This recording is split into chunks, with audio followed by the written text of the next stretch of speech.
WWE is teasing what's next for Cody Rhodes, so we'll see what's going on there. We'll also check out some stories with Maxxine Dupri, Tiffany Stratton, and much more. Let's start things off with this small update for Cody Rhodes. Ever since the feud with Brock Lesnar came to a close, it's become clear that there really hasn't been any plans in store for Cody. He reverted back to feuding with the Judgment Day pretty much for no real reason. He's feuding with them again because it's the only big thing for him to do on Raw. And like a lot of fans have pointed out, it just feels like they have him doing side quests and filler quests until WrestleMania season rolls around, and it's time to start kicking the rematch story off with Roman Reigns. That's just where it seems like they're at right now with Cody Rhodes, just trying to burn some time with some filler feuds. And WWE has now begun teasing one of those potential filler feuds. During a recent WWE live event, Omos came out and attacked Cody Rhodes. Now, it was just a live event, but the thing with WWE is live events are also used as their testing shows. They'll put some superstars in some matchups and test out certain angles at live events, just to see how the crowd reacts, sort of like a mini experiment. If they like what they see from the crowd's reaction at the live event, then they'll take whatever that angle is and potentially bring it over to WWE television in the weeks after. So the big test at the recent live events appears to be Omos versus Cody Rhodes and how the crowd reacted to that. If WWE liked what they saw from the test, then it's looking like we could see Cody Rhodes versus Omos on Raw real soon. Omos is of course a free agent, so he's not tied down to any specific brand. He could be used on both Raw and SmackDown as much as WWE pleases. So bringing him over to Raw and feuding with Cody Rhodes is most definitely in the realm of possibility. And it may not be the most exciting feud ever, but at least it frees Cody Rhodes up from the never-ending feud with the Judgment Day and gives him something new to do. So we'll see if Cody Rhodes versus Omos could be taking place in the near future. Now let's get into some topics surrounding former NXT Women's Champion Tiffany Stratton.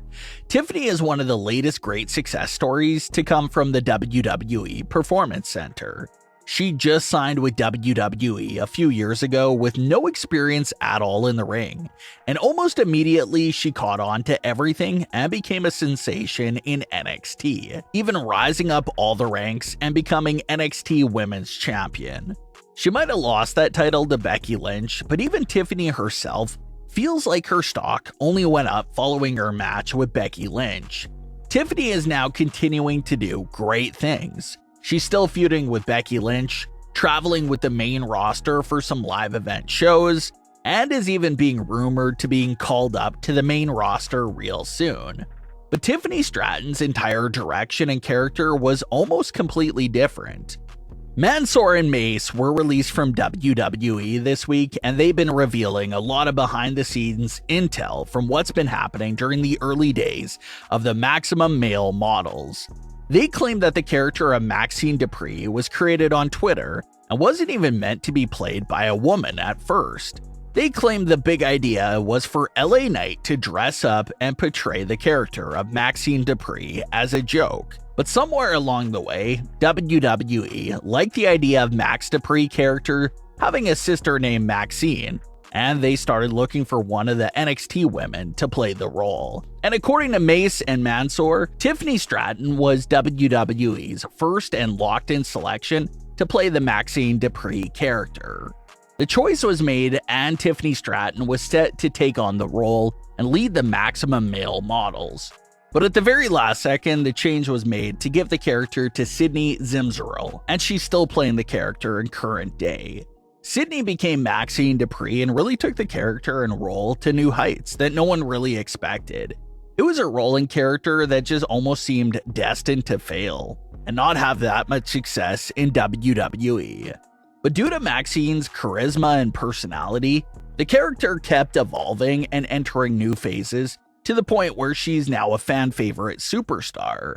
A lot of fans have been discussing that if Maxxine Dupri never evolved as a character and never joined Alpha Academy and stayed with MMM, then probably she would have been let go with Mansoor and Mace as well.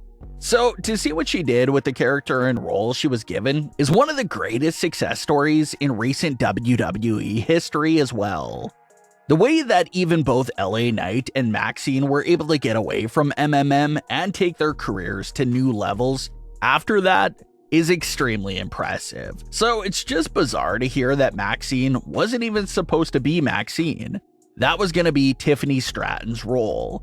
And who knows how history could have been altered if Tiffany did take it, but it looks like everything happened for a reason and everything worked out perfectly. Tiffany Stratton reached success on her own in NXT, and Sydney as Maxxine Dupri truly made the most out of the character and role. So everyone ended up winning.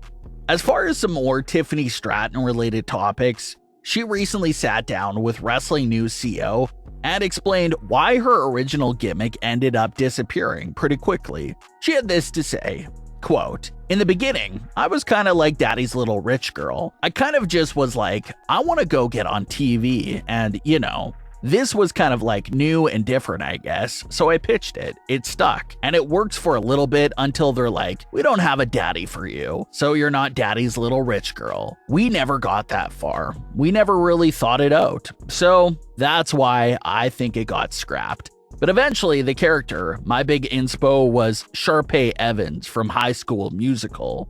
I think she's an icon." End quote.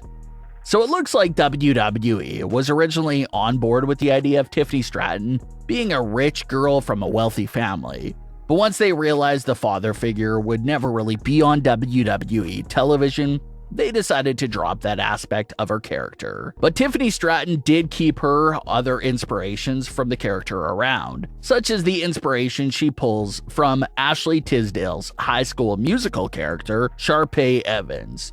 And it's been a massive success so far. Speaking of Mansoor and Mace's reveals, they also confirmed some of the old rumors from when LA Knight was portraying the Max Dupri character. They claimed that Vince McMahon absolutely hated and despised LA Knight's character work as Max Dupri.